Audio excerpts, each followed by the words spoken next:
এর আগেও অনেকবার লিসিয়াস থেকে চিকেন অর্ডার করেছি, আগে মানে বলতে অনেক মাস আগে। অনেক দিন পর আজকে ঘরে চিকেন হচ্ছে, তো ললিপপ খাওয়ার জন্য বেশ অনেকবার চিকেন ললিপপের পিসেস অর্ডার করেছিলাম, শেয়ারও করেছিলাম ব্লগে, তোমরা হয়তো ভুলে যাবে।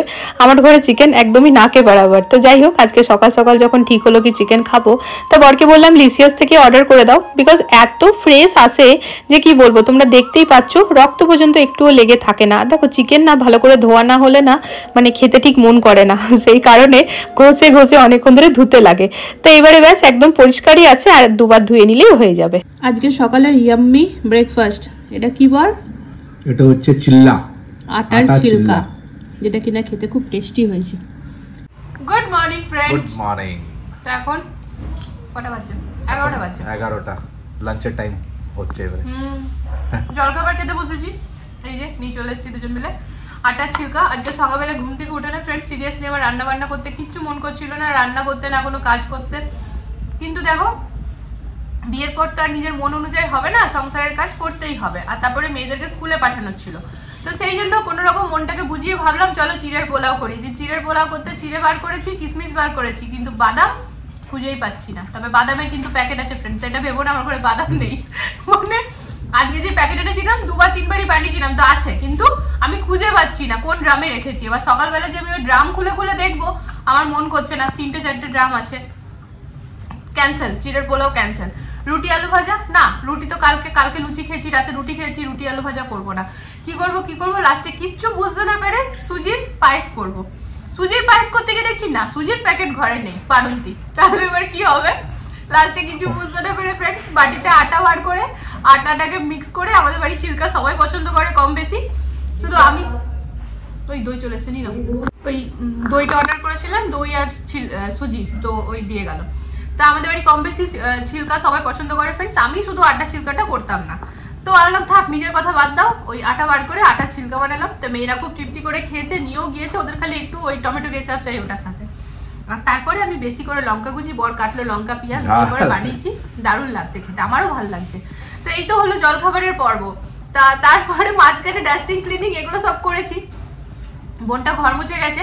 কিন্তু এবার হচ্ছে লাঞ্চে কি বানাবো। দিদা আমাদের মা ফোন করেছিল, যে মা বলছে মাছের ঝোল ভাত করে দে। আনলাম মাছ করবো, মাছ আনতে হবে। তা বাবুরা তো এমনি তো মাছ ভালো খায় না, মাংসটাই যদি 1-8 পিস খায়। তো মা বলছে তাহলে চিকেন করে দে, তুই তো অনেকদিন চিকেন করিস নি। বললাম মা আমি চিকেন তোমার মতো পারিও না, আমারটা টেস্টি ওরকম ভাবে হয় না, আমার নিজেরই ভালো লাগে না। তো মা বলছে ঠিক আছে এরকম ভাবে কর।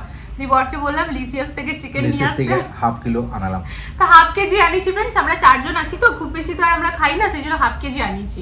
লিসিয়াস থেকে না বেশ ফ্রেশ আছে, তোমাদের সাথে আমি শেয়ারও করলাম ভিডিও স্টার্টিং এ, ওরা একদম ধুয়ে পরে নিয়ে আসে। হ্যাঁ দামটা একটুখানি হয়তো বাইরে যেটা পাবো তার থেকে 100-150 টাকা বেশি নেবে, কিন্তু জলদি চলে এলো। হ্যাঁ জলদি আসে, ফ্রেশ আসে। তো দুপুরবেলায় হবে অনেক দিন পর, অনেক মাস পরে চিকেন আর ভাত, ঠিক আছে? তা চলো এখন থেকে তাহলে বকবক শুরু করে দিলাম, সাথে থাকো, দেখতে থাকো, আশা করি তোমাদের ভালো লাগবে। কিচেনে সবকিছু রেডি করে নিয়েছি ফ্রেন্ডস। তো এখানে ছিলকা বানিয়ে একটু তেলটা বেঁচেছিল রেখে দিয়েছি, আর দেখো একটা পেঁয়াজ কেটে নিয়েছি, আর এর মধ্যে না আদা রসুন পেঁয়াজ আর টমেটো বাটা আছে। আর এই দিকে আছে চিকেনটা ম্যারিনেট করা, মায়ের কাছেই জিজ্ঞেস করেছি, মানে মাই বললো। তো এখানে দই, সরষের তেল, নুন আর হলুদ এইটা দিয়ে ম্যারিনেট করা আছে। এদিকে ভাতের জল বার করে রেখে নিয়েছি, আর এখানে চালটা ভিজিয়ে রেখে নিয়েছি। চালটা না এমনিতেই খুব লম্বা, তারপর আবার যদি ভিজিয়ে করি ভাতগুলো ভীষণ লম্বা লম্বা হয়, তো এই কারণে সবকিছু গুছিয়ে বাগিয়ে নিয়েছি ফ্রেন্ডস। তো চলো এবারে সিদ্ধা চলে যাবো স্নান করতে। সকাল থেকে আজকে মেশিনটাও লাগাইনি, তো স্নানটা করে পর মেশিনটা লাগিয়ে দেবো। আর আজকে দেখো কি ভালো রোদ উঠেছে, আর আজকে যে রোদটা উঠবে এটা কিন্তু সকাল থেকেই বোঝা যাচ্ছিল, বিকজ সকালবেলার থেকেই মানে যখন আর কি সূর্যটা ওঠার সময় হয়েছিল 7টার পরেই সূর্যটা ওঠে এখন, তো সেই টাইম থেকেই না ফ্রেন্ডস পুরো ব্রাইট ছিল বাইরেটা, মানে যেমন একটা কুয়াশায় ঢাকা থাকে না, ওই জিনিসটা আজকে ছিল না। তো বোঝা যাচ্ছিল যে হ্যাঁ আজকে ভালো রোদ উঠবে, তো খুব ভালো রোদ উঠেছে, অসুবিধার কিছু নেই। এখন স্নান টান করে বেরিয়ে পরেই মেশিনটা চালিয়ে দেবো। ছাদে অনেক জায়গা আছে, কাপড়গুলো শুকিয়েই যাবে। তো জিনিসপত্রগুলো না সব উপরেই রাখা ছিল, এই জাস্ট নামিয়ে সবকিছু ঠিকঠাক জায়গায় করলাম। এরপর চলে যাই স্নান করতে, স্নান করে আসি, তারপরে বাকি কাজ শেয়ার করছি। Wow! 1,100,000 followers. Completed 100K followers on LinkedIn. তো তো ফ্রেন্ডস আমাদের সত্যি খুব ভালো লাগছে। আমার বর যখন লিঙ্কডইনটা জাস্ট স্টার্ট করেছিল অনেক দিন আগে, বাট ও অ্যাক্টিভ কিন্তু ওরকম ভাবে থাকতো না। তো লাস্ট 3-4 মাস বলতে পারি, হ্যাঁ, যে ও অ্যাক্টিভ ওখানে থাকতে আরম্ভ হয়েছে। তো যখন ও অ্যাক্টিভ হতে আরম্ভ হয়েছিল তখন ওর 5000 ফলোয়ার্স ছিল ওইখানে। তো তখন থেকে ওর অনেক ছিল কিনা ফলোয়ার্স বাড়াতে হবে, ফলোয়ার্স যেটা যেমন ভাবে বাড়ুক না কেন সেটাই করতে হবে। তো যাই হোক, ওর অনেক চেষ্টা প্রচেষ্টা আর একদম রাইট ভাবে যাওয়াটা সবকিছু কনসিস্টেন্সি, এখানেও কনসিস্টেন্সিটা আছে। সকাল ডেলি 8টার সময় আমার পোস্ট চলে যায়, মানডে টু স্যাটারডে 6 দিন চলে যায় প্রপার একদম। এটা হচ্ছে লিঙ্কডইন ফ্রেন্ডস। তো এখানে একটা মানে এনগেজমেন্টেরও ব্যাপার আছে, মানে টোটালি আলাদা। লিঙ্কডইন প্রফেশনাল নেটওয়ার্ক এটা একদমই। তো যারা জেনারেলি বিজনেসম্যান ইয়া তো অফিসেও যারা বড় বড় পজিশনে আছে, সবারই মোটামুটি পার্সোনাল প্রফেশনাল লাইফে যারা আছে তাদের প্রোফাইল এখানে আছে, তাই না? তো সেইখানে আমার বরের 5000 থেকে আর 4 মাসের মধ্যেই 1,00,000 ফলোয়ার্স কমপ্লিট হয়ে গেল। তো আমরা ফাইনালি খুব একদম ফার্স্ট ক্লাস।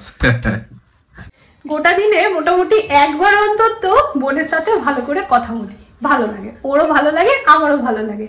যাওয়ার সম্পর্কটা যদিও দিদি বোন, কিন্তু তার সাথে বন্ধুত্বটাও কিন্তু হাই প্রায়োরিটি, তাই না? তো প্রতিদিনই বন্ধুর সাথে মোটামুটি মানে খুব কম দিনই এরকম হয় যে ওর সাথে হয়তো বেশিক্ষণ কথা হলো না, একটু কথা হলো না। তো আমরা 2 বোন মিলে মোটামুটি আমাদের কথা হলে 1 ঘন্টার উপর কথা হয়। বলছি ওরও ভালো লাগছে আমারও ভালো লাগছে। তা এই করে ফ্রেন্ডস চিকেনটা আমি রান্না করে ফেলেছি। ভেবেছিলাম তোমাদের সাথে একটু শেয়ার করবো, যে দেখছি না ওর সাথে কথা বলছি। তা আর এখন তো আমি আর গোপ্রো ইউজ করি না, বিকজ আমি বেশিরভাগ এডিটিংটাই আমার ফোনে করে নিই আর আইপ্যাডে করে নিই। তো গোপ্রো থেকে না আমার ভিডিওগুলো নিতে খুব অসুবিধা হয়। তো তোমরা যদি ফ্রেন্ডস কেউ জানো যে ওটা কিভাবে তোমরা যদি ওরকম ট্রান্সফার করো আমাকে বলো তো একটু কমেন্টের থ্রুতে, যদি ওটা বলাটা খুব কঠিন, কত কি লিখবে। তো ব্যাপারটা হচ্ছে না, গোপ্রো থেকে আমার ট্রান্সফারের খুব অসুবিধা হয়, খুবই অসুবিধা হয়। আর তারপর দেখি না ভিডিওর কোয়ালিটিরও খুব ডিফারেন্স হয়, ফোনের কোয়ালিটি আলাদা, গোপ্রোর কোয়ালিটি আলাদা। তো আমার একটুখানি অসুবিধা বোঝায়। তো সেই জন্য আমি কেবল আইফোনটাই ইউজ করি আমার। তো এবার ওর সাথে কথা বলছি, তাহলে ভিডিওটা বানাবো কি করে। তা ওই ফাঁকে রান্না সেরে নিয়েছি। রান্নাটা কিন্তু পুরোপুরি ক্রেডিট গোস টু আমার মা যেরকম ভাবে বলেছে ওরকম ভাবে করেছি, আর খেতে কিন্তু ফাটাফাটি হয়েছে, দেখতেও ফাটাফাটি হয়েছে। তো চলো তোমাদেরকে একবার সামনে থেকে দেখিয়ে নিই, এরপর আমরা খেতে বসে যাব। সেরকম কিছুই না, প্লেন মাংসের ঝোল আর ভাত। এই হচ্ছে আজকের আমার চিকেন রান্না। আর চিকেনটা না লিসিয়াস থেকে তোমরা একবার নিয়ে দেখতে পারো ফ্রেন্ডস, খুবই সুন্দর। বাইরের চিকেনের থেকে না একদমই আলাদা টাইপের, সিদ্ধটা এত সুন্দর হয়েছে, খুব সুন্দর হয়েছে। তো চিকেন হয়ে গিয়েছে, আর এখানে হচ্ছে শসা কেটে নিলাম, আর এর মধ্যে আছে ভাত। তো চলো ব্যাস এবার আমরা লাঞ্চটা করে নিই। ওদের খুব খিদে পেয়ে গিয়েছে চিকেন হয়েছে বলে। তো সেদিন কিন্তু আমার বড়বাবু ওইখানে ওই আমার সোনার বাংলা রেস্টুরেন্টে কিন্তু চিকেনটা খুব ভালো খেয়েছিল না বাবু? তা আজ এবার খেয়ে দেখো, ওইটা বেশি ভালো ছিল না, মামামেরটা ভালো হয়েছে। তোমারটা না ওটা মন রাখার জন্য বলা, অবভিয়াসলি ওই আঙ্কেলদেরটা বেশি ভালো হবে, ওরা বাইরে। দিদার রেসিপি মানে ভালোই হবে। হ্যাঁ, দিদার রেসিপি মানে ভালো হবে, এটা ঠিক বলেছে, দিদার রেসিপি ফাটাফাটি হয়। তো চলো, দিদা শুনে খুশি হয়ে যাবে, দিদা ভিডিওটা দেখছে। আমার মা ভিডিওটা দেখছে না, ভিডিওটা দেখেই ফোন করবে, এই বড় বাবু নাম করলো, যে কেউ হয়, তাই না? চলো তাহলে এবার খেয়ে নিই। দুপুরবেলায় জমিয়ে লাঞ্চ করেছিলাম, তারপর ছাদে গিয়ে পরে কাপড় মেলা সব কিছুই করেছি। কিন্তু বিকেল থেকে হঠাৎ করে শরীরটা খুবই খারাপ, খুব খারাপ মানে না ওরকম কিছু ভয়ের কিছু ব্যাপার নেই ফ্রেন্ডস, মানে কোমরটা খুবই ব্যথা করছিল। তা আমি আর উঠতেই পারিনি, এতটাই শরীরটা খারাপ লাগছিল এই টাইমে। তা বর বললো তুমি উঠো না, তুমি শুয়ে থাকো, কারণ ওরকমভাবে কোনো কাজ ছিল না। তা আমি ভাবছি ভিডিওটা আমি কি বানাবো, আমি তো সকাল থেকে ভিডিওটাকে কমপ্লিট করিনি। তা এই যে চিম্পু মায়ের দুষ্টুমি তোমাদের সাথে একটু শেয়ার করলাম। আমি যেহেতু শুয়ে আছি, ওরা 2 বোন এখানেই শুয়ে থাকবে, আর চিম্পু সমানে ওর দিদিকে গিয়ে চেটে দিচ্ছে। তো খুব বদমাশি করে চিম্পু, কিন্তু সব থেকে বেশি জ্বালাতন করে দিদি ভাইকে। আমাকে ওর ড্যাড গিয়ে অতটা করে না, প্রথমে দিদি ভাই তারপর হচ্ছে ওর ড্যাড। আর আমাকে তো একদমই জ্বালাতনও করে না, মানে খুবই কম, নাকে বরাবর। আর ওর ড্যাড গিয়ে দিদি ভাইকে খুব করে। তো এই যে 2 বোনে ওখানে মজা করছে, আর আমি এখানে শুয়ে আছি।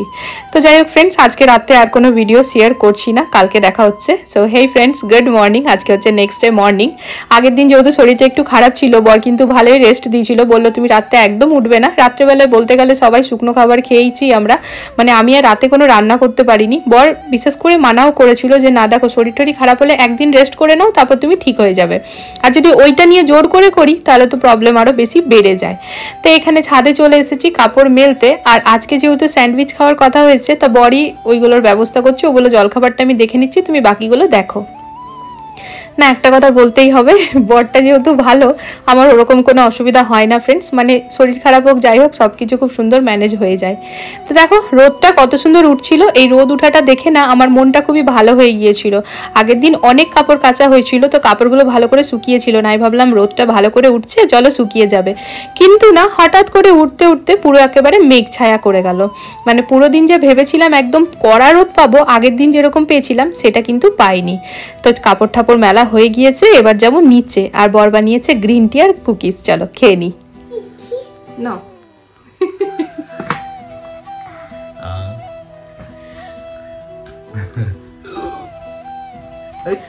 বেরিয়ে গেছি, আজকে ব্রেকফাস্টে প্ল্যান হয়েছে স্যান্ডউইচ খাওয়া, তো ওই ব্রেড আর বাকি জিনিসগুলো নিয়ে যেতে।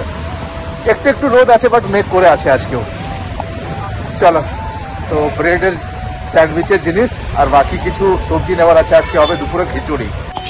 তো নিয়ে নিয়েছি স্যান্ডউইচের সব জিনিস, আর বাবুরা বলেছিল হাইড অ্যান্ড সিক, আর ছোট ম্যাডাম, বড় ম্যাডাম বলেছে হাইড অ্যান্ড সিক, আর ছোট ম্যাডাম বলেছে ওরিও আর চিপস, আর সিনিয়র ম্যাডাম বলেছে বলেনি কিছু, ও বারবান বিস্কিট খেতে ভালোবাসে, তাই বললাম বারবানটা নিয়ে নিই।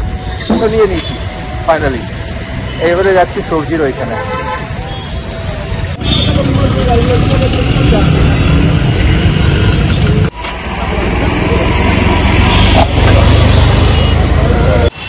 তো ফাইনালি সবকিছু নেওয়া হয়ে গেল, এবারে যাচ্ছি জলদি জলদি করে ব্রেকফাস্ট করে। আমার আবার 11টার দিকে আজকে সেশন আছে, এখন বাজছে মোটামুটি 9:30।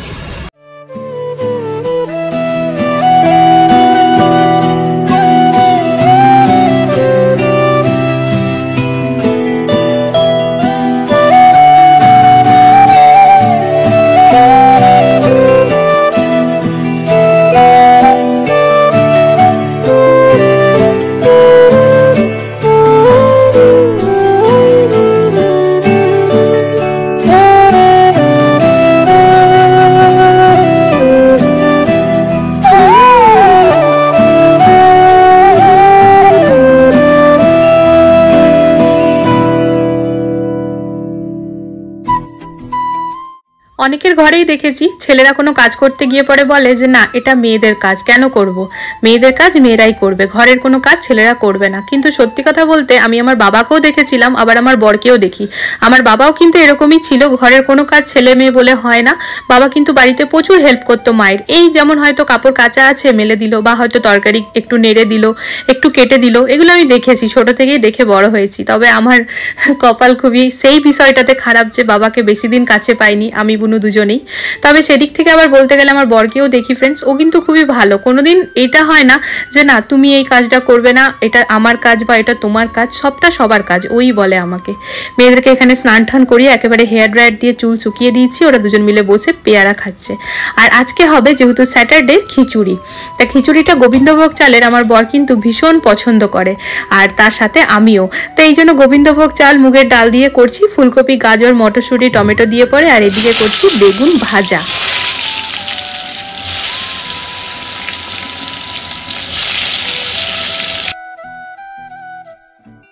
ডাল দুটোকে মানে মুগ আর মুসুর ডাল দুটোকে আগের থেকেই ভিজিয়ে রেখেছিলাম, আর তা বাদে মুগ ডালটা একটু ভেজেও নিয়েছিলাম। আমার মনে হয় কাঁচা মুগ ডালে যেন একটু অম্বল করতে পারে, জানি না আজ অব্দি আমার করেনি, কিন্তু জানি না ছোট থেকে মানে মাকে যেহেতু দেখেছি ভেজে করতে, তো ওরকমই আর কি হয়ে গিয়েছে। তাই এইদিকে দেখো খিচুড়িটা বন্ধ করে দিলাম, আর ডালগুলো যেহেতু ভেজানো ছিল ওই বন্ধ করে দিলে ঢাকা দিয়ে রাখলেই হয়ে যাবে। তো এই হচ্ছে আজকে আমাদের লাঞ্চ, খিচুড়ি বেগুন ভাজা আর তার সাথে চিপস আর দই। তো চলো আজকের এই ব্লগটিকে এখানে এন্ড করছি। ব্লগটা খুবই ছোট হলো, শরীরটা যেহেতু খারাপ হয়ে গেছিল মাঝখানে। দেখা হচ্ছে একটা নতুন ব্লগের সাথে আগামীকাল, আজকের জন্য টাটা।